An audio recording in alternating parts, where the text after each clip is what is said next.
ಚೈತ್ರ ಆಚಾರ್ ಅವರು ಈಗ ಮಾರ್ನಮಿ ಹಬ್ಬಕ್ಕೆ ಬೆಳ್ಳಿ ಪರದೆಯಲ್ಲಿ ಮಿಂಚೋದಕ್ಕೆ ರೆಡಿ ಆಗಿದ್ದಾರೆ. ಸದ್ಯ ನಮ್ಮ ಬಾಸ್ ಟಿವಿ ಜೊತೆ ಮಾತುಕತೆಗೆ ಸಿಕ್ಕಿದ್ದಾರೆ. ಸೊ ಅವರ ಪರಭಾಷೆಗಳ life journey, cinema journey, personal life ಎಲ್ಲ ಒಟ್ಟಾರೆ ಇನ್ಫಾರ್ಮೇಶನ್ ಕೊಡ್ತಾ ಹೋಗ್ತಾರೆ. ಮೇಡಮ್ ನಮಸ್ತೆ, ಹೇಗಿದ್ದೀರಾ? ನಮಸ್ತೆ, ಚೆನ್ನಾಗಿದ್ದೀನಿ. ನೀವ್ ಹೇಗಿದ್ದೀರಾ? ನಾನು ಸೂಪರ್ ಆಗಿದ್ದೀನಿ. ಆಕ್ಚುಲಿ ನಿಮ್ಗೆ ಇದೇ ಪ್ಲಸ್ ಪಾಯಿಂಟ್ ಅನ್ಸುತ್ತೆ. ನಿಮ್ಗೆ ಹಂಗ ಅನ್ಸುತ್ತಾ? ಸರಿ, ಹಂಗಾದ್ರೆ ಓಕೆ. ಅಂಡ್ ಮಾರ್ನಮಿ ಟೋಬಿ ಆಯಿತು, ಅದರ ಜೊತೆಗೆ ಸಪ್ತಸಾಗರದಾಚೆ ಎಲ್ಲ ಆಯಿತು, ಇನ್ನೊಂದಷ್ಟು ಸಿನಿಮಾಗಳಾಯಿತು. ಈಗ ಮಾರ್ನಮಿ ಹಬ್ಬಕ್ಕೆ ಒಂದು ಮಾರ್ನಮಿ ಅನ್ನುವಂತಹ ಟೈಟಲ್ ಇಟ್ಕೊಂಡೆ ಬೆಳ್ಳಿ ಪರದೆಗೆ ಬರ್ತಾ ಇದ್ದೀರಾ. ಸೊ ಇವತ್ತು ಟೀಸರ್ ಸಹ ರಿಲೀಸ್ ಆಗಿದೆ. ಸಿಕ್ಕಾಪಟ್ಟೆ ಚೆನ್ನಾಗಿ ಕಾಣಿಸ್ತಿದ್ದೀರಾ, ಏನು ಹೇಳ್ತೀರಾ ಅಂತ? Thank you so much. ಅಂದರೆ ಕತೆ ಹೇಳಿದಾಗ ನನಗೆ ಆ ಪಾತ್ರ ಹೇಗಿತ್ತೋ ನನ್ನ ಇಮ್ಯಾಜಿನೇಷನಲ್ಲಿ ಸ್ಕ್ರೀನ್ ಮೇಲೆ ಇವಾಗ ನೋಡಿದಾಗ್ಲೂ ಹಾಗೆ ಇದೆ. ಸೊ ಅದೊಂದು ತುಂಬ ಖುಷಿ. ಆ್ಯಂಡ್ ಸಿನಿಮಾ ಅದ್ಭುತವಾಗಿ ಮೂಡ್ ಬರ್ತಾ ಇದೆ ಅಂತ ನಾವು ಪ್ರತಿಯೊಂದು ಹಂತದಲ್ಲೂ ಡಬ್ಬಿಂಗ್ ಮಾಡುವಾಗಲೂ ನೋಡಿದಾಗ ಚೆನ್ನಾಗಿ ಕಾಣಿಸ್ತಾ ಇದೆ ಅಂತ. ಆ್ಯಂಡ್ ಮ್ಯೂಸಿಕ್ ಆಗ್ತಿರ್ಬೇಕಾದ್ರೂ ಅವ್ರ ಇನ್ಪುಟ್ಸ್, ಪಾಸಿಟಿವ್ ರಿವ್ಯೂಸ್ ಎಲ್ಲ ನೋಡಿದಾಗ್ಲೂ ಓಕೆ, ಏನೋ ಒಂದು ಚೆನ್ನಾಗಿ ಶೇಪಪ್ ಆಗ್ತಾ ಇದೆ ಅಂತ. ಸೊ ಒಳ್ಳೆ ನಾನು ತುಂಬ ಕಾಯ್ತಾ ಇದ್ದೀನಿ ಹೇಗೆ ಪೂರ್ತಿ ಸಿನಿಮಾ ಆದಾಗ ಹೆಂಗೆ ಕಾಣಿಸುತ್ತೆ. ಬಟ್ ನಮ್ಮ ಸೈಡಿಂದ ಇದುವರೆಗೂ ನಮ್ಮ ಕಡೆಯಿಂದ ಹಾಕೋ ಎಫರ್ಟ್ ಎಲ್ಲ ನಾವು ತುಂಬ ಅಚ್ಚುಕಟ್ಟಾಗಿ ಹಾಕಿದ್ದೀವಿ ಅನ್ನೋದು ನನ್ನ ನಂಬಿಕೆ. ಸೊ ನೋಡಬೇಕು. I am very excited. Marnami ಸಿನಿಮಾದಲ್ಲಿ ವಿಭಿನ್ನವಾಗಿ ಕಾಣಿಸ್ಕೊಳ್ತಿದ್ದಾರೆ. ಈಗಾಗಲೇ ಪ್ರತಿಯೊಂದು ಸಿನಿಮಾಗೂ ಕೂಡ ಒಂದು ಕ್ಯಾರೆಕ್ಟರ್ಗಿಂತ ಇನ್ನೊಂದು ಕ್ಯಾರೆಕ್ಟರ್ನ ಚೂಸ್ ಮಾಡ್ಕೊಳ್ಳೋದ್ರಲ್ಲಿ ಚೈತ್ರ ಆಚಾರ್ ಅವರು ಯಾವಾಗಲೂ ಕೂಡ ಒಂದು ಹೆಜ್ಜೆ ಮುಂದೆ ಇರ್ತಾರೆ. ಮಾರ್ನಮಿ ಸಿನಿಮಾವನ್ನು ಒಪ್ಕೊಳ್ಳೋದಕ್ಕೆ ಕಾರಣ ಏನು? ಕಥೆನೇ ಅಂದರೆ ಡೈರೆಕ್ಟರ್ ಫಸ್ಟ್ ಟೈಮ್ ಬಂದು ಕತೆ ಹೇಳಿದಾಗ ನಂಗೆ ತುಂಬ ಇಷ್ಟ ಆಗಿತ್ತು. ಆ್ಯಂಡ್ ಆವಾಗ ನನಗೆ ಅವ್ರು ಹೇಳಿದ ಡೇಟ್ಸ್ಗೆ ಶೂಟ್ ಸ್ಟಾರ್ಟ್ ಮಾಡುವಾಗ ನನಗೆ ಅದೇ ಡೇಟ್ಸ್ಗೆ ನಾನು ಆಲ್ರೆಡಿ ತಮಿಳ್ ಸಿನಿಮಾ ಶೂಟ್ ಮಾಡ್ತಿದ್ದೆ. ಸೊ ನನಗೆ ಕ್ಲಾಶ್ ಆಗುತ್ತೆ ಅನ್ನೋ ಒಂದು ಕಾರಣಕ್ಕೆ ಮೋಸ್ಟ್ಲಿ ಆಗಲ್ಲ ಅಂತ ಹೇಳಿಬಿಟ್ಟಿದ್ದೆ. ಬಟ್ ಅದಾದಮೇಲೆ ಮತ್ತೆ ಒಂದು ತಿಂಗಳು ಏನೋ ಇನ್ಫ್ಯಾಕ್ಟ್ ಅವರು ಹೌದಾ ಅಂತ ಹೇಳಿ ಸರಿ ಹೀರೋನ್ ಹುಡುಕ್ತಾ ಇದ್ದೀವಿ ಅಂತ ಒಂದು ಪೋಸ್ಟರ್ ಮಾಡಿದ್ಮೇಲೆ ನಾನು ಅದನ್ನು ಶೇರ್ ಮಾಡಿದ್ದೀನಿ, ಯಾರಾದರೂ ಸಿಗ್ತಾರೇನೋ ಅಟ್ಲೀಸ್ಟ್ ಸಿಗಲಿ ಅಂತ. ದೆನ್ ಮತ್ತೆ ಒಂದು ತಿಂಗಳಾದ್ಮೇಲೆ ಇಲ್ಲ, ಯಾರೂ ಹಂಗೆ ನಮಗೆ ಬೇಕನ್ನಿಸ್ತಾ ಇಲ್ಲ, ನೀವು ಒಂದು ಸರ್ತಿ ನೋಡಿ ಅಂತ ಎಲ್ಲ ಹೇಳಿದಾಗ ಸರಿ ನೋಡಿ ಈ ಡೇಟ್ಸ್ ಹಿಂಗಿದೆ, ಇದೇ ನನ್ನ ಸಿಚುವೇಶನ್, ನೀವೇ ಸೊಲ್ಯೂಷನ್ ಕೊಡಿ ಅಂದಾಗ ಸರಿ ನಾವು ಮ್ಯಾನೇಜ್ ಮಾಡ್ತೀವಿ ಮೇಡಮ್, ನೀವು ನೋಡಿ ಅಂತ.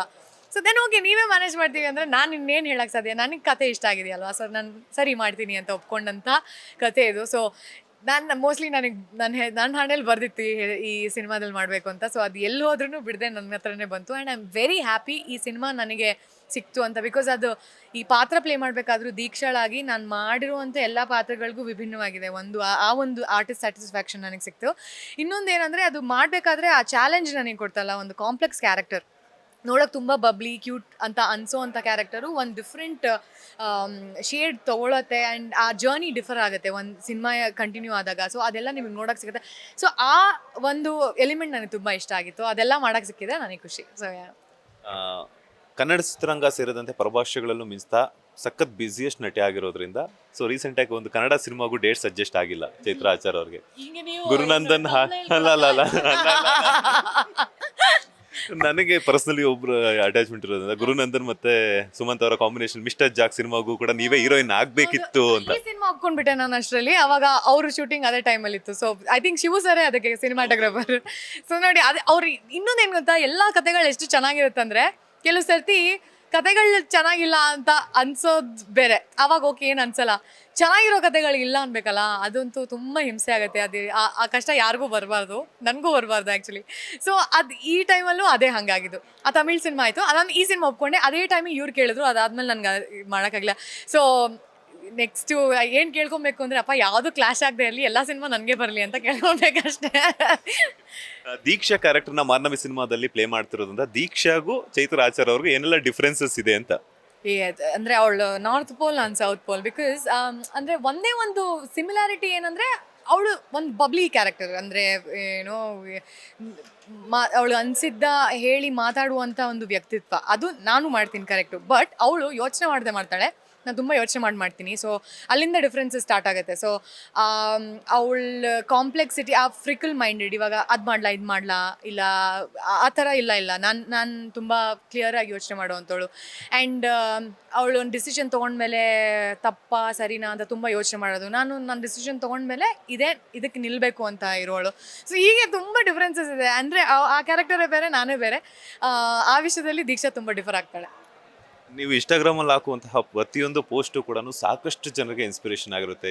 ವರ್ಕೌಟ್ ಮಾಡುವಂಥದ್ದಾಗಿರ್ಬೋದು ಅಥವಾ ನೀವು ಡ್ರೆಸ್ಸಿಂಗ್ ಸೆನ್ಸ್ ಆಗಿರ್ಬೋದು. ಸೊ ಇದೆಲ್ಲ ಎಲ್ಲಿ ಟೈಮ್ ಕೊಟ್ಟು ಮಾಡಿಸ್ಕೊತೀರಾ ಅಂತ? ನನ್ನ ಫಿಲ್ಮ್ ಶೂಟ್ ಮಾಡ್ತಿರ್ಬೇಕಾದ್ರೆ ಕಂಪ್ಲೀಟ್ಲಿ ಅದಕ್ಕೆ ಟೈಮ್ ಕೊಟ್ಟಿರ್ತೀನಿ. ಸೊ ಯಾವಾಗ ಬ್ರೇಕ್ ಸಿಗುತ್ತಲ್ವಾ ಆವಾಗ ಎಲ್ಲ ಪ್ಲ್ಯಾನ್ ಮಾಡೋದು. ಓಕೆ, ಇವತ್ತು ನನಗೆ 2 ದಿನ ಬ್ರೇಕ್ ಇದ್ದರೆ ಒಂದಿನ ಪೂರ್ತಿ ಓಕೆ ಒಂದು 5-6 ಲುಕ್ಸ್ ಮಾಡ್ಬಿಡೋಣ, ಸೊ ದಟ್ ಅದಾದಮೇಲೆ ನನಗೆ ಮತ್ತೆ ಅದಕ್ಕೆ ಟೈಮ್ ಕೊಡೋಂಗಿಲ್ಲ ಅಂತ. ಸೊ ಹಾಗೆ ಏನಾದರೂ ನೀವು ಒಂದಷ್ಟು ಶೂಟ್ಸ್ ನೋಡ್ತಾ ಇದ್ರೆ ಅದು ದಿನ ಮಾಡ್ತಾ ಇರಲ್ಲ, ನಾನು ಒಂದಿನ ಮಾಡಿರ್ತೀನಿ, ಅದೆಲ್ಲ ಲುಕ್ಕು ಟ್ರೈ ಮಾಡಿಬಿಟ್ಟಿರ್ತೀನಿ. ಸೊ ಅದು ನನಗೆ ಇಷ್ಟ. ಚಿಕ್ಕ ವಯಸ್ಸಿನಿಂದನೂ ನನಗೆ ಫೋಟೋ ತೆಗೆಸ್ಕೊಳ್ಳೋದಂದರೆ ತುಂಬ ಇಷ್ಟ. ಅಂದರೆ ನನ್ನ ಗೊತ್ತಿರೋರು, ನನ್ನ ಫ್ಯಾಮಿಲಿ ಪೀಪಲ್ ಎಲ್ಲ ಹೇಳ್ತಾರೆ ಚಿಕ್ಕ ವಯಸ್ಸಲ್ಲೂ ಹಾಗೆ ಅವಳು ಕ್ಯಾಮ್ರಾ ಇಟ್ಟಿದ ತಕ್ಷಣ ಪೋಸ್ ಮಾಡೋಳು ಅಂತ.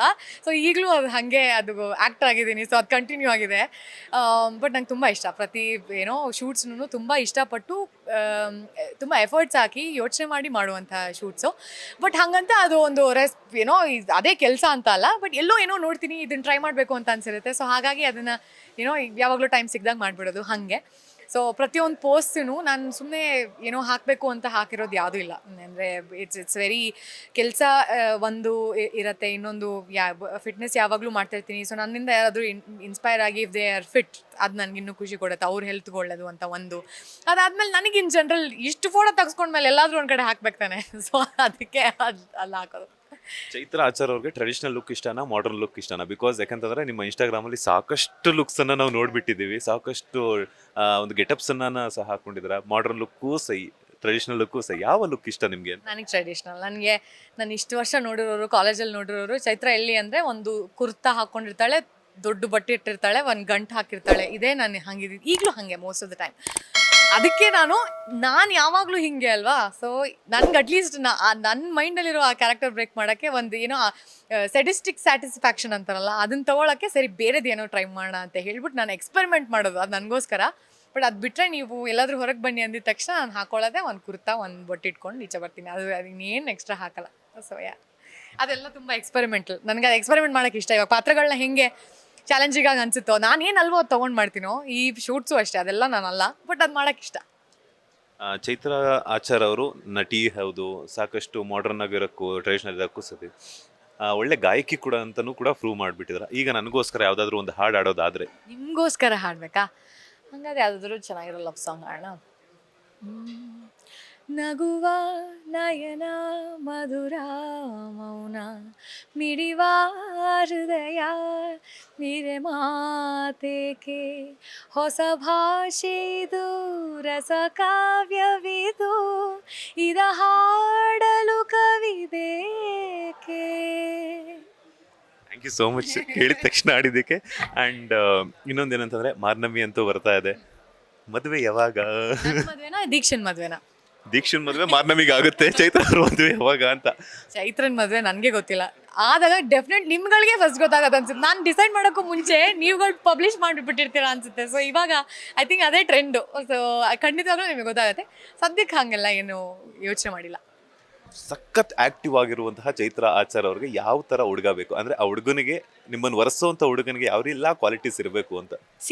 First to be very honest, starting ನೋಡಿದ ತಕ್ಷಣ ಅವ್ರ ಕ್ಯಾರೆಕ್ಟರ್ ಇಷ್ಟ ಆಯಿತು ಅಂತ ಯಾರೂ ಹೇಳಲ್ಲ. ನೋಡಿದ ತಕ್ಷಣ ಅವ್ರು ಇಷ್ಟ ಆಗಬೇಕು. ಸೊ ಅವರು ಸ್ಮಾರ್ಟ್ ಆಗಿರ್ಬೇಕು ಡೆಫಿನೆಟ್ಲಿ. ಸೊ ಹಂಗೆ ಮಾಡೆಲ್ ಹಾಗೆಲ್ಲ ಇಲ್ಲ, ನೋಡೋಕ್ಕೆ ಲಕ್ಷಣವಾಗಿದ್ದರೆ that is the first quality. ಅದಾದಮೇಲೆ ತುಂಬ ಅರ್ಥ ಮಾಡ್ಕೊಳ್ಳುವಂಥ ಮನಸ್ಥಿತಿ ಇರಬೇಕು, ಮೆಚೂರ್ಡ್ ಥಿಂಕಿಂಗ್ ಇರಬೇಕು. ಅಂದರೆ ನಾವು ಹೇಳೋದನ್ನೆಲ್ಲ ಒಪ್ಕೊಳ್ಬೇಕಾಗಿಲ್ಲ, ಬಟ್ ಆ ತರ್ಕ ಮಾಡಬೇಕಾದ್ರೆ ವ್ಯಾಲಿಡ್ ಪಾಯಿಂಟ್ಸ್ ಇರಬೇಕು. ಓ ಹೌದು, ಹಿಂಗೂ ಯೋಚನೆ ಮಾಡ್ಬೋದು ಅಂತ ನಮಗೂ ಅನಿಸ್ಬೇಕು ಅಂತ ಒಂದು ವ್ಯಕ್ತಿ ಸಿಕ್ಕರೆ ನೋಡುವ. ಆ್ಯಂಡ್ ಈಗ ನಿಮ್ಮ ಸ್ಕಿನ್ ತುಂಬ ಬ್ರೈಟ್ ಆಗಿರೋದ್ರಿಂದ ಅದ್ರ ಜೊತೆಗೆ ಒಂದು ಆರ್ಟಿಸ್ಟ್ ಆದಮೇಲೆ ಮೇಕಪ್ ಅದು ಇದು ಮಾಡ್ಕೊತಿರ್ತೀರಾ, ನೀವು ಒಂದು ಸ್ಕಿನ್ ಕೇರ್ ತೊಗೋಬೇಕು. ಯಾಕಂತಂದರೆ ನಾವು ಆನ್ ಸ್ಕ್ರೀನ್ ಚೆನ್ನಾಗಿ ಕಾಣಿಸ್ಬೇಕು ಅಂತಂದರೆ ನಾವು ನಮ್ಮ ಪ್ರಿಕಾಷನ್ಸನ್ನು ನಾವು ತಗೊಳ್ಳೇಬೇಕು. ಸೊ ಸ್ಕಿನ್ ರೂಟೀನ್ ಹೆಂಗೆಲ್ಲ ಇರುತ್ತೆ ಚೈತ್ರ ಆಚಾರ್ ಅವ್ರದ್ದು ಅಂತ? ಅಂದರೆ ಲೈಕ್ ಹೋಮ್ ಮೇಡ್ ಪ್ರಾಡಕ್ಟ್ನ ಯೂಸ್ ಮಾಡ್ತಾರಾ ಅಥವಾ ಕಾಸ್ಮೆಟಿಕ್ಸ್ ಎಲ್ಲ ಹೆಂಗಿರುತ್ತೆ? ನಾನು ಹೆಚ್ಚು ಏನು ಜಾಸ್ತಿ ಯೂಸ್ ಮಾಡೋದಿಲ್ಲ. ಐ ಥಿಂಕ್ ಕೆಮಿಕಲ್ಸ್ ಮುಖದ ಮೇಲೆ ಹಾಕೋದೇ ಇಲ್ಲ ಅನಿಸುತ್ತೆ. ಐ ಥಿಂಕ್ ಮೇಜರ್ ಹಾಕೋದೇ ಮೇಕಪ್ ಸಿನಿಮಾ ಶೂಟಿಂಗ್ ಅಂತ. ನನ್ನ ಪರ್ಸ್ನಲ್ ಏನಾದರೂ ಪ್ರತಿದಿನ ಇಲ್ಲ ಈವೆಂಟ್ಗೂ ಬರಬೇಕಾದ್ರೆ ಮ್ಯಾಕ್ಸ್ ಏನಾದರೂ ಹಾಕಿರ್ತೀನಿ ಅಂದರೆ ಒಂದು ಕಾರ್ಡ್ಗೆ ಒಂದು ಬ್ಲಷ್, ಅದು ಓಕೆ ಹಿಂಗೆ ಪ್ರೆಸೆಂಟಬಲ್ ಆಗಿರಬೇಕು ಅಂತ. ಅದು ಬಿಟ್ಟರೆ ನನಗೆ I think skin care routine ಒಂದು ಮಾಡೇ ಮಾಡ್ತೀನಿ. ಅಂದರೆ ಶೂಟೆಲ್ಲ ಮುಗಿದ್ಮೇಲೆ ಮೇಕಪ್ ರಿಮೂವ್ ಮಾಡದೆ ಮಲ್ಗೋದಿಲ್ಲವೇ ಇಲ್ಲ. ಸೊ ಪ್ರತಿ ವಾರದಲ್ಲಿ ಒಂದು 3 ಸರ್ತಿನಾದ್ರೂ ಫೇಸ್ ಸ್ಕ್ರಬ್ ಮಾಡೋದು, ಅದು ಕಡಲೆ ಹಿಟ್ಟಲ್ಲಾಗಿರ್ಬೋದು, ಆ ಥರದ್ದೆಲ್ಲ ತುಂಬ ಹೋಮ್ ರೆಮಿಡೀಸ್ ಅಷ್ಟೇ ಮಾಡೋದು ನಾನು. ಆ್ಯಂಡ್ ಫೇಸ್ ಮಾಯ್ಶ್ಚರೈಸರ್, ಅದು ಬಿಟ್ಟರೆ ಬೇರೆ ಹೆಚ್ಚೇನು ಹಾಕಲ್ಲ. ದೇವ್ರ ದಯೆಯಿಂದ ನನ್ನ ಎರಡು ಕಡೆ ಅಪ್ಪ ಅಮ್ಮ ಅವರ ಅಪ್ಪ ಅಮ್ಮ ತಾತಾಜಿ ಅವರೆಲ್ಲರೂ ಸ್ಕಿನ್ ತುಂಬ ಚೆನ್ನಾಗಿತ್ತು, ಅವ್ರಗಳದ್ದು ಫೀಚರ್ಸ್ ಚೆನ್ನಾಗಿತ್ತು, ಅದೆಲ್ಲವೂ ನನಗೆ ಬಂದಿದೆ. ಸೊ ನಾನು ಅವ್ರಿಗೆ ಥ್ಯಾಂಕ್ ಮಾಡಬೇಕು. ಸೊ ಹಾಗಾಗಿ ನನಗೆ ಅಷ್ಟು ಆಯಿಲ್ ಸ್ಕಿನ್ ಅದೆಲ್ಲ ಇಲ್ಲ. ಅಕಸ್ಮಾತ್ ನಾನು ತುಂಬ ಕಂಟಿನ್ಯೂಸ್ ಆಗಿ ಸ್ಟ್ರೆಸ್ ಆಗಿಬಿಟ್ಟು ಶೂಟ್ ಮಾಡ್ತಾಯಿದ್ರೆ ಒಂದು ಅಲ್ಲಿ ಇಲ್ಲಿ ಪಿಂಪಲ್ಸ್ ಬರುತ್ತೆ. ಬಟ್ ಅದನ್ನು ಜಾಸ್ತಿ ಒಂದು ಕೆಟ್ಟ ಅಭ್ಯಾಸ ಇದೆ, ಪಿಂಪಲ್ ಪಾಪ್ ಮಾಡ್ಕೊಳ್ಳೋದು. ಅದು ಇವಾಗ ಸ್ವಲ್ಪ ಕಮ್ಮಿ ಮಾಡ್ಕೊಳ್ತಾ ಇದೀನಿ. ಏನು ಮಾಡಬಾರ್ದು, ಬಿಟ್ಬಿಡ್ಬೇಕು ಸುಮ್ಮನೆ, ಅದು ಹೆಂಗಿದೆಯೋ ಹಂಗೆ. So that's it. ನ್ಯಾಚುರಲ್ ಆಗಿ ಇಡಕ್ಕೆ ಬಿಡ್ತೀನಿ most of the time. Hair routine ಎಲ್ಲ ಹೆಂಗಿರುತ್ತೆ ಅಂತ? ಹೇರ್ ಅಷ್ಟೇ, ವಾರದಲ್ಲಿ ನಾನು ಶೂಟಿಂಗ್ ಮಾಡ್ತಾ ಇಲ್ಲ ಅಂದರೆ ಇವತ್ತು ತಲೆ ಸ್ನಾನ ಮಾಡಿದೆ, ಇಲ್ಲಾಂದರೆ ಹೋಗಿ ಇವಾಗ ಸಂಜೆ ಎಣ್ಣೆ ಹಚ್ಬಿಡ್ತೀನಿ. ಸೊ ಅದು ಯಾವಾಗಲೂ ಎಣ್ಣೆ ಹಚ್ಚೇ ಇರ್ತೀನಿ. ಏನಾದರೂ ಇವೆಂಟ್ ಇಲ್ಲ ಅಂದರೆ ಅದು ಮಾಡಲ್ಲ. ಸೊ ಜಾಸ್ತಿ ಏನೋ ತುಂಬ ತಲೆ ವಾಶ್ ಮಾಡ್ತಾನೂ ಇರಬಾರ್ದು. ಸೊ ವಾರದಲ್ಲಿ ಒಂದು 2 ಡೇಸ್ ಅಕಸ್ಮಾತ್ ಶೂಟ್ ಇಲ್ಲ ಅಂದರೆ 2 ಡೇಸ್ ವಾಶ್ ಮಾಡ್ತೀನಿ, ಮಿಕ್ಕಿದೆಲ್ಲ ಹಾಗೆ ಬಿಡ್ತೀನಿ. ಅಕಸ್ಮಾತ್ ವರ್ಕೌಟ್ ಜಾಸ್ತಿ ಮಾಡ್ತಿದ್ರೆ ಮಾತ್ರ ಒಂದು ಹೇರ್ ವಾಶ್ ಮಾಡೋದು ಹಾಗೆ. ಅದು ಬಿಟ್ಟರೆ ಏನೋ ನಮ್ಮಮ್ಮ ಏನೋ ಮೆಂತ್ಯ ರುಬ್ಬಿ ಎಲ್ಲ ಹಾಕ್ತಾರೆ ತಲೆಗೆ ಒಂದು ಸ್ವಲ್ಪ, ಆ ಥರ ಹೇರ್ ಮಾಸ್ಕ್ಸ್ ಎಲ್ಲ ಸ್ವಲ್ಪ ದಾಸವಾಳದೆಲೆ ಅದು ಇದು ಎಲ್ಲ ಹಾಕಿ ಅವ್ರು ಮಾಡ್ತಾರೆ. ಸೊ ಅದು ಬಿಟ್ಬಿಡ್ತೀನಿ. ಹಳ್ಳೆಣ್ಣೆ ಹಚ್ಚೋದು ಜಾಸ್ತಿ ಎಲ್ಲ ಸ್ವಲ್ಪ ಓಲ್ಡ್ ಮೆಥಡ್ಸು ಅಜ್ಜಿ, ಬಟ್ ಅದು ವರ್ಕೌಟ್ ಆಗ್ತದೆ ನನಗೆ. ಸೊ ಅದನ್ನು ಹಾಗೆ ಬಿಟ್ಟಿದ್ದೀನಿ. ಮಾತಾಡ್ತಾ ವರ್ಕೌಟ್ ಬಗ್ಗೆ ಮಾತಾಡ್ತಾರೆ. ಬಿಕಾಸ್ ಒಬ್ಬ ನಟಿಯಾಗಿ ನಾವು ಆನ್ ಸ್ಕ್ರೀನ್ ಚೆನ್ನಾಗಿ ಕಾಣಿಸ್ಕೋಬೇಕು ಅಂತಂದ್ರೆ ಅಭಿನಯದ ಜೊತೆಗೆ ನಮ್ಮ ಪರ್ಸನಾಲಿಟಿ ಕೂಡ ತುಂಬ ಇಂಪ್ರೆಸ್ ಮಾಡಬೇಕು. ಸೊ ಹಾಗಾಗಿ ಎಷ್ಟು ಅವರ್ಸ್ ವರ್ಕೌಟ್ ಮಾಡ್ತೀರಾ ಆ್ಯಂಡ್ ನಿಮ್ಮ ಡಯಟ್ ಪ್ಲಾನಲ್ಲಿ ಏನೆಲ್ಲ ಇರುತ್ತೆ? ನಾನು ಸಿನಿಮಾಗೆ ಬಂದ ಮೇಲೆ ವರ್ಕೌಟ್ ಸ್ಟಾರ್ಟ್ ಮಾಡಿದ್ದಲ್ಲ. ನಾನು ಕಾಲೇಜಲ್ಲಿ ಇರಬೇಕಾದ್ರೇ ಫೈನಲ್ ಇಯರಿಂದ, ಅಂದರೆ ನಾನು I was in to sports. So ಅದಾದಮೇಲೆ ಏನಾದರೂ ಒಂದು ಫಿಸಿಕಲ್ ಆ್ಯಕ್ಟಿವಿಟಿ ಇರಬೇಕು ಅಂತ ಜಿಮ್ ಜಾಯ್ನ್ ಆಗಿದ್ದು. ಸೊ ಅವಾಗ ಅಟ್ಲೀಸ್ಟ್ ಒಂದು ರೂಟೀನ್ ಫಾರ್ಮ್ ಆಗುತ್ತೆ ಅಂತ. ಆ್ಯಂಡ್ ಅದಾದಮೇಲೆ ನಾನು ಸಿನಿಮಾಗೆ ಬಂದೆ. ಸೊ ಅದು ಹೆಲ್ಪ್ ಆಯಿತು ಅಷ್ಟೇ. ಸೊ ಸೊ ಅದು ಆ ವರ್ಕೌಟ್ ತುಂಬ ಇಂಪಾರ್ಟೆಂಟ್ ಆಗುತ್ತೆ. ಬಿಕಾಸ್ ಒಂದು ನಿಮ್ಮ ಮೈಂಡ್ ತುಂಬ ಫ್ರೆಶ್ ಆಗಿಡತ್ತೆ ಅಂತ, ಒಂದು ಪಾಸಿಟಿವ್ ಏನೋ ಎಂಡಾರ್ಫಿನ್ಸ್ ಎಲ್ಲ ರಿಲೀಸ್ ಆದಮೇಲೆ ಆ ಒಂದು ಖುಷಿ ಇಡೀ ದಿನಾನ ನೀವು ತುಂಬ ಚೆನ್ನಾಗಿ ಯುಟಿಲೈಸ್ ಮಾಡ್ಕೋಬೋದು. ಒಂದು ಪಾಸಿಟಿವ್ ನೋಟಲ್ಲಿ ದಿನ ನಡೆಯುತ್ತೆ ಅನ್ನೋದು ಒಂದು. ನನ್ನ ಟ್ರೈನರ್ ಇದ್ದಾರೆ ವಿಜಯ್ ಅಂತ. ಸೊ ಇಷ್ಟು ವರ್ಷ ನಾನು ವರ್ಕೌಟ್ ಸ್ಟಾರ್ಟ್ ಮಾಡಿದಾಗಿಂದನೂ 8 ವರ್ಷದಿಂದ ಅವರೇ ನನ್ನ ಟ್ರೈನರ್. ಪ್ರತಿಯೊಂದು ಹಂತದಲ್ಲೂ ಇವಾಗ ನಾನೇನೋ ಡಯಟ್ ಪ್ಲಾನ್ ಚೇಂಜ್ ಮಾಡೋದ್ರಿಂದ ಹಿಡಿದು ವರ್ಕೌಟ್ ಮಾಡಿಸೋದ್ರಿಂದ ಹಿಡಿದು ಯಾವುದೋ ಅಯ್ಯೋ ದಿನ ಅದೇ ಮಾಡಬೇಕಪ್ಪ ಅಂತ ಅನ್ಸೋಂಗೆ ಮಾಡಲ್ಲ. ಏನೋ ಡಿಫ್ರೆಂಟಾಗಿ ವರ್ಕೌಟ್ ಮಾಡಿಸ್ತಾನೆ ಇರ್ತಾರೆ. ಸೊ ಅದೊಂದು ಖುಷಿ ಜಿಮ್ಗೆ ಹೋದಾಗ ಅವ್ರ ಜೊತೆ ವರ್ಕೌಟ್ ಮಾಡೋದು. ಸೊ ಅದು ನನ್ನ ವರ್ಕೌಟ್ ರೂಟೀನ್ ಡಿಫ್ರೆಂಟ್. ಅಂದರೆ ನಾನು ಸ್ಟ್ರೆಂತ್ ಟ್ರೈನಿಂಗ್ ಕಾರ್ಡಿಯೋ ವೇಟ್ಸ್ ಎರಡೂ ಆಲ್ಟರ್ನೇಟ್ ಮಾಡ್ತಾ ಇರ್ತೀನಿ ವೀಕಲ್ಲಿ. ವಾರದಲ್ಲಿ ನನ್ನ ಟ್ರೈನರ್ 5 ದಿನ ಮಾಡಿದ್ರೆ ಸಾಕು, ನೀವು ಫಿಟ್ಟಾಗೇ ಇದ್ದೀರಾ ಅಂತ ಹೇಳ್ತಾರೆ. ನಾನು 6 ದಿನ ವರ್ಕೌಟ್ ಮಾಡ್ತೀನಿ ದಿನದಲ್ಲಿ ಒಂದು 2 ಗಂಟೆ. ಏನು ಕೆಲಸ ಇಲ್ಲ ಅಂದರೆ, ಕೆಲಸ ಇದ್ದರೆ ಕಷ್ಟ, ಒಂದು ಸ್ವಲ್ಪ ಕಾರ್ಡಿಯೋ ಮುಗಿಸಿ ಸ್ವಲ್ಪ ವೆಯ್ಟ್ ಲಿಫ್ಟ್ ಮಾಡ್ತೀನಿ ಅಷ್ಟೇ. ಅದು ಬಿಟ್ಟರೆ ರೆಗ್ಯುಲರ್ ಆಗಿದ್ದರೆ ಖಂಡಿತ every day I will go workout. And eating habits ಅಂದರೆ ಡಯಟ್ ಚೇಂಜ್ ಆಗ್ತಾ ಇರುತ್ತೆ, ಬಟ್ ಆಲ್ಮೋಸ್ಟ್ ಸೇಮ್ ರೂಟೀನ್. ಅದು ಚೇಂಜ್. ರೈಸ್ ತಿನ್ನೋದು ಕಮ್ಮಿ ನಾನು. ಕಾರ್ಬ್ಸ್ ಅಂದರೆ ಸ್ವಲ್ಪ ಕಮ್ಮಿ ಕಾರ್ಬ್ಸ್ ತೊಗೊಳ್ತೀನಿ. ಪ್ರೋಟೀನ್ ಜಾಸ್ತಿ ಇರುತ್ತೆ ಫುಡ್ಡಲ್ಲಿ ಆ್ಯಂಡ್ ಫೈಬರ್ಸ್ ಜಾಸ್ತಿ ಇರುತ್ತೆ. ವೆಜಿಟೇಬಲ್ಸ್, ಫ್ರೂಟ್ಸ್, ಸೀಸನಲ್ ಫ್ರೂಟ್ಸ್ ಯಾವ್ದು ಇರುತ್ತೆ ಅದೆಲ್ಲ ಜಾಸ್ತಿ. ಸೊ ಟ್ರೈನರ್ ಹಾಗೆ ಮಾಡ್ತಾರೆ, ಜಾಸ್ತಿ ರಿಸ್ಟ್ರಿಕ್ಷನ್ನೂ ಮಾಡಲ್ಲ. ಬಿಕಾಸ್ ನಾನು ತುಂಬ ರಿಗರಸ್ ಆಗಿ ವರ್ಕೌಟ್ ಮಾಡೋದ್ರಿಂದ. ಸೊ ಆದಷ್ಟು ಆ ಬ್ಯಾಲೆನ್ಸ್ ಡಯಟ್ ಇರೋಕ್ಕೆ ಟ್ರೈ ಮಾಡ್ತೀನಿ. ಸೊ ನಟಿಯಾಗಿ ಔಟ್ಡೋರ್ ಶೂಟಿಂಗ್ಸ್ ಎಲ್ಲ ಹೋದಾಗ ಜಿಮ್ ಎಲ್ಲ ಮಾಡೋದಕ್ಕಾಗಲ್ಲ. ಅಂಥ ಟೈಮಲ್ಲಿ ವರ್ಕೌಟ್ಗೆ ಅಂದರೆ ಲೈಕ್ ಮೆಡಿಟೇಷನ್ ಆಗಿರ್ಬೋದು, ಯೋಗ ಆಗಿರ್ಬೋದು, ಈ ಥರ ಏನಾದರೂ ಮಾಡ್ತೀರಾ ಅಂತ? ಅಂದರೆ ವರ್ಕೌಟ್ ನಾನು ಹೊರಗಡೆ ಮಾಡೋಕ್ಕಾಗಿಲ್ಲ ಅಂದರೂ ರೂಮಲ್ಲಿ ಅಟ್ಲೀಸ್ಟ್ ಏನೋ ಒಂದು ವರ್ಕೌಟ್ ಮಾಡೇ ಮಾಡ್ತೀನಿ. ಅಂದರೆ ಏನೋ ಸಿಂಪಲ್ ಪುಷಪ್ಸ್ ಇರ್ಬೋದು, ಆ ಥರದ್ದೆಲ್ಲ ಒಂದು 30 ಮಿನಿಟ್ಸ್ ವರ್ಕೌಟ್ ಮಾಡಿಬಿಟ್ಟು ಹೋಗೋದು. ಆ್ಯಂಡ್ ಮೆಡಿಟೇಷನ್ ನಾನು ಐ ಥಿಂಕ್ ಆ ಹ್ಯಾಬಿಟ್ ಈಗ 2 ವರ್ಷದಿಂದ ಚೆನ್ನಾಗಿ ಫಾರ್ಮ್ ಆಗಿರೋದ್ರಿಂದ I can sit and meditate. ಒಂದಷ್ಟೊತ್ತು ಕೂತು ಮಾಡ್ಬೋದು. ಅದೊಂದು ಮೈಂಡ್ ಸ್ಪೇಸ್ಗೆ ಇವಾಗ ಹೋಗ್ಬೋದು. ಸೊ ಅದು ಒಂದು ಇದೆ ಯಾವಾಗಲೂ. I think that will keep me com. In general ನಾನು ತುಂಬ ಎನರ್ಜೆಟಿಕ್. ಸೊ ಈ ಥರದ್ದು ಮಾಡಿದಾಗ ಸ್ವಲ್ಪ ಕಂಪೋಸ್ಡ್ ಆಗಿ ಕಾಮಾಗಿಡತ್ತೆ. ಮೇಡಮ್, ಸೋಷಿಯಲ್ ಮೀಡಿಯಾದಲ್ಲಿ ತುಂಬ ಆ್ಯಕ್ಟಿವ್ ಆಗಿರ್ತಾರೆ. ಒಬ್ಬ ನಟಿಯಾಗಿ ಯಾವುದೇ ರೀತಿಯಂತಹ ಇಂಜರಿಯದೆ ಮಾತುಗಳನ್ನು ಆಡ್ತಾ ಇರ್ತಾರೆ. ಸೊ ಯಾವಾಗಲೂ ಆ್ಯಕ್ಟಿವ್ ಆಗಿರೋದ್ರಿಂದ ಒಂದಷ್ಟು ಟ್ರೋಲ್ಸು ಸಹ ಆಗುತ್ತೆ. ಸೊ ಟ್ರೋಲ್ಗಳ ಬಗ್ಗೆ ಚೈತ್ರಾಚಾರ್ ಅವರ ರಿಯಾಕ್ಷನ್ ಏನು? ಟ್ರೋಲ್ ಅನ್ನೋದೇ ಒಂದು it's such a negative word ಅಲ್ವಾ. ಅಂದರೆ ನಾನು ಅಷ್ಟು ಗಮನ ಕೊಡಲ್ಲ ಇನ್ ಜನರಲ್. ನಾನು ಯಾವಾಗ್ಲೂ ನನ್ನ ಸುತ್ತಮುತ್ತ ಇರೋರೆಲ್ಲರೂ ಚಿಕ್ಕ ವಯಸ್ಸಿಂದ ಹಿಡಿದು ಇದುವರೆಗೂ ನಾನು ಮಾಡೋ ಕೆಲಸಗಳನ್ನ ಅಪ್ರಿಷಿಯೇಟ್ ಮಾಡಿರೋರು. ಆ್ಯಂಡ್ ಏನಾದರೂ ತಿದ್ಕೊಳ್ಬೇಕು ಅಂತ ಇದ್ದಾಗ ಅದನ್ನು ತುಂಬ ಕನ್ಸ್ಟ್ರಕ್ಟಿವ್ ಆಗಿ ಹೇಳಿರೋದು. ಸೊ ನನಗೆ ಅದು ತುಂಬ ಇಷ್ಟ ಆಗುತ್ತೆ. ಆ್ಯಂಡ್ ಟ್ರೋಲ್ ಮಾಡಿ ಒಬ್ರಿಗೆ ಬೇಜಾರು ಮಾಡಿ ಅದು ಏನೋ ಮಾಡೋದು ತುಂಬ ನನಗೆ, ನಾನು ಅದನ್ನು ಮಾಡಲ್ಲ. ಸೊ ಬೇರೆಯವ್ರು ಅದು ಮಾಡಿದಾಗ ನನಗೆ ಐ ಡೋಂಟ್ ಅಪ್ರಿಷಿಯೇಟ್ ಇಟ್ ಒಂದು. And I don't agree with it also. ಇವಾಗ ನಾವೇ ಬೇರೆಯವ್ರಿಗೆ ಏನೋ ಚೆನ್ನಾಗಿ ಮಾತಾಡ್ಸಿಲ್ಲ ಅಂದರೆ ಇಮಿಡಿಯೇಟಾಗಿ ಏನೋ ಆ ರಿಯಾಕ್ಷನ್ ಬಂದೇ ಬರುತ್ತಲ್ವ. ಸೊ ಅದನ್ನು ಪಬ್ಲಿಕ್ಕಾಗಿ ಮಾಡಿದಾಗ ಐ ಥಿಂಕ್ ಅದನ್ನು ಮಾಡ್ತಿರೋರಿಗೆ ಆ ಥಾಟ್ ಬರಬೇಕು. ಇವಾಗ ನಾವು ಅದ್ರ ಬಗ್ಗೆ ಕಮೆಂಟ್ ಮಾಡ್ಬೋದು ಅಷ್ಟೇ, ಬಟ್ ಅದನ್ನು ಸ್ಟಾಪ್ ಮಾಡೋಕ್ಕಾಗಲ್ಲ. ಅದು ನಿಲ್ಲೋದು ಇಲ್ಲ. ನಾನೇನು ಹೇಳಿದೆ ಅಂತ ಅದು ಸ್ಟಾಪು ಆಗಲ್ಲ. But in general it's a very negative term. ಯಾರಾದರೂ ಇವಾಗ ಮೀಮ್ ಅನ್ನೋದು ನನಗೆ ಇಷ್ಟ ಆಗುತ್ತೆ. ಸೊ ಅದೇನೋ ಒಂದು ತಮಾಷೆಯಾಗಿ ಮಾಡೋದು ಅಂತ. ಈ ಈ ಟ್ರೋಲ್ ಕಲ್ಚರ್ ನನಗೆ ಐ ಡೋಂಟ್ ಬಿಲೀವ್. ಬಟ್ ಯಾರಾದರೂ ಹಾಗೆ ಏನೋ ಅಕಸ್ಮಾತ್ ತಪ್ಪು ಮಾಡಿದಾಗ್ಲೂ ಹಂಗೆ ತಿದ್ದಿ ಹೇಳೋ ರೀತಿ ಇರುತ್ತಲ್ಲ. ಒಬ್ಬರು ಏನಾದರೂ ಸ್ಟುಪಿಡಾಗಿ ಹೇಳಿದಾಗ ನೀನು ಸ್ಟುಪಿಡ್ ಅಂತ ಹೇಳಿದೆ, ಅದನ್ನು ತಿಳಿಸಿ ಹೇಳೋ ರೀತಿಯಲ್ಲಿ ಆ ವ್ಯಕ್ತಿದು ಏನೋ ವ್ಯಕ್ತಿತ್ವ ಅರ್ಥ ಆಗತ್ತಂತೆ. ಸೊ ಅದನ್ನು ಒಂದು ಅರ್ಥ ಮಾಡ್ಕೊಂಡು ಎಲ್ಲರೂ ಐ ಥಿಂಕ್ ಮಾತಾಡಿದ್ರೆ ಎಲ್ರಿಗೂ ಖುಷಿನೇ. So I don't react much ಅಷ್ಟೇ. ಅವ್ರಿಗೆ ಅನ್ಸಿದ್ದು ಅವ್ರು ಹೇಳ್ತಾರೆ, ಅದನ್ನು ಒಪ್ಕೊಳ್ಬೇಕು ಅನ್ನೋದು ನಮ್ಗೇನಿರಲ್ಲ. ಸೊ ಬಿಟ್ಬಿಡೋದು ಅಲ್ಲಿಗೆ. ನಾನು ಈ ಕ್ವಶನ್ ಏನಕ್ಕೆ ಕೇಳಿದೆ ಅಂದರೆ, ಒಬ್ಬ ನಟಿಯಾಗಿ ನೀವಂತೂ ನಾರ್ಮಲ್ ಆಗಿ ತೊಗೊತಾರೆ. ಒಬ್ಬ ನಟಿ ಅಂದಮೇಲೆ ಪಾಸಿಟಿವ್ ಇರುತ್ತೆ, ನೆಗೆಟಿವ್ ಇರುತ್ತೆ. ಎಲ್ಲರೂ ನಮ್ಮನ್ನು ಮೆಚ್ಚೋದಕ್ಕಾಗಲ್ಲ. ಸೊ ನಾವು ಎಲ್ಲರೂ ನಾವೆಲ್ಲರೂ ಮೆಚ್ಚೋದಕ್ಕಾಗೋದೇ ಇಲ್ಲ. ಸೊ ಬಟ್ ಫ್ಯಾಮಿಲಿ ಮೆಂಬರ್ಸ್ ಅಂತ ಬಂದಾಗ ಎಲ್ಲೋ ಒಂದು ಕಡೆ ನೋಡ್ತಾರೆ, ಯಾರೋ ಒಬ್ರು ಕಳಿಸ್ತಾರೆ. ಸೊ ಅಂಥ ಟೈಮಲ್ಲಿ ಫ್ಯಾಮಿಲಿ ಮೆಂಬರ್ಸ್ಗೆ ಎಲ್ಲೋ ಒಂದು ಕಡೆ ನೋವಾಗುತ್ತಲ್ಲ ಅಂತ. ಖಂಡಿತ. ಅಂದರೆ ಅವ್ರಿಗೆ ನಮ್ಮ ಜಗತ್ತು ಅರ್ಥ ಆಗಲ್ಲ ಅಲ್ವಾ. ಅವ್ರು ಟಿವಿಲಿ, ಯೂಟ್ಯೂಬಲ್ಲಿ, ಫೇಸ್ಬುಕ್ಕಲ್ಲಿ ಏನು ನೋಡ್ತಾರೋ ಆ ಥಂಬ್ನೇಲ್ಸ್ ಅವ್ರಿಗೇನೆ ಇರೋದು, ನಮಗಲ್ಲ. ನಮಗೆ ಗೊತ್ತಿರುತ್ತೆ ಅಲ್ಲಿ ಏನು ಮಾತಾಡಿರ್ತೀವಿ, ಅಲ್ಲಿ ಏನು ಹಾಕಿರ್ತಾರೆ ಅಂತ. ಬಟ್ ಅದು I think after a point ಇದು ನಮ್ಮ ಪ್ರೊಫೆಷನ್ ಆದಮೇಲೆ ಎಲ್ಲೋ ಅವ್ರಿಗೂ ಒಂದು ಏನೋ ಅವ್ರ ಕೆಲಸ ಇದಿರೋದೇ ಹಾಗೆ. ಆ್ಯಂಡ್ ಬೇರೆ ಬೇರೆ ಎಕ್ಸಾಂಪಲ್ಸ್ ನೋಡ್ತಿರ್ತಾರಲ್ಲ ಅವ್ರು. ಇವಾಗ ಫಾರ್ ಎಕ್ಸಾಂಪಲ್ ಇವಾಗ ನನ್ನ ತಾಯಿನೇ ಇದೇನೋ ಇತ್ತು ತಮ್ಮನೇಲಿ, ಅದನ್ನು ಹಾಕಿದ್ಮೇಲೆ ಅದರಲ್ಲಿ ಏನೂ ಇರಲಿಲ್ಲ ವಿಡಿಯೋಲಿ ಅಂತ ಹೇಳ್ತಾರಲ್ಲ. ಸೊ ನನಗೆ ನಾನು ನನ್ನ ತಮ್ಮ ಯಾವಾಗಲೂ ತಮಾಷೆ ಮಾಡೋದು, ಮತ್ತೆ ಅದಕ್ಕಿಂತ ನೀನು ಓಪನ್ ಮಾಡ್ತೀಯ ಅಂತಲೇ ಅವ್ರು ಹಂಗೆ ಹಾಕೋದು ಅಂತ. ಸೊ ಇಟ್ಸ್ ಜಸ್ಟ್ ದ್ಯಾಟ್ ಅವ್ರಿಗೆ ಅರ್ಥ ಹೋಗುತ್ತೆ ಅನಿಸುತ್ತೆ. ಆ್ಯಂಡ್ ಅಟ್ಲೀಸ್ಟ್ ನನ್ನ ಫ್ಯಾಮಿಲಿ ಇವಾಗ ಅರ್ಥ ಆಗಿದೆ ಅವ್ರಿಗೆ. ಅವಳ ಪ್ರೊಫೆಷನ್ ಬೇರೆ ಆ್ಯಂಡ್ ಆ್ಯಸ್ ಅ ವ್ಯಕ್ತಿ ಅವಳು ಹೇಗೆ ಅಂತ ಗೊತ್ತು. ಸೊ ನಾನು ಆದಷ್ಟು ನನ್ನ ವ್ಯಕ್ತಿತ್ವ ಏನಿದೆಯೋ ಅದೇ ನೀವುಗಳೆಲ್ಲ ನೋಡೋದು. ಸೊ ನನಗೆ ಎಲ್ಲೋ ಒಂದು ಏನೋ ಇವಾಗ ಹೋಗಿ ನಾನು ಇನ್ನೊಂದು ಪರ್ಸನಾಲಿಟಿ ಆಗಬೇಕಪ್ಪ ಅನ್ನೋದೇನಿಲ್ಲ. ಸೊ ನೀವೇನು ನೋಡ್ತೀರೋ ನಾನು ಇದ್ದೀನಿ. ಆ್ಯಕ್ಟಿಂಗ್ ಮಾತ್ರ ನಾನು ಐ ಥಿಂಕ್ ಪಾತ್ರಗಳನ್ನ ಚೇಂಜ್ ಮಾಡೋದು ಅದು ಸಿಂಪಲ್ ನನಗೆ. So I think that's it. ಅವ್ರು ಅರ್ಥ ಮಾಡ್ಕೊಳ್ಳೋರು ಯಾವಾಗಲೂ ಅರ್ಥ ಮಾಡ್ಕೊಳ್ತಾರೆ. ಆ್ಯಂಡ್ ಒಂದು ಯಾವುದೋ ಚಿಕ್ಕ ವಿಡಿಯೋ ನೋಡಿ ನಮ್ಮನ್ನು ಜಡ್ಜ್ ಮಾಡೋರು ಎಲ್ಲಿದ್ರು ಜಡ್ಜ್ ಮಾಡ್ತಾರೆ. ಸೊ ಯಾರಿಗೂ ನಾವು ಜಸ್ಟಿಫೈ ಮಾಡೋಕ್ಕಾಗಲ್ಲ. ಸೊ ನಮ್ಮ ಕೆಲಸ ನಾವು ಮಾಡಿಕೊಂಡು ನಮಗೆ ಗೊತ್ತಿರೋರು ನಮ್ಮ ಬಗ್ಗೆ ತಿಳ್ಕೊಂಡಿದ್ದಾರೆ ಅಂತ ಅಂದ್ಕೊಂಡು ಆ ಖುಷಿಯಲ್ಲಿ ನಾವು ಮುಂದೆ ನಡಬೇಕಷ್ಟೆ.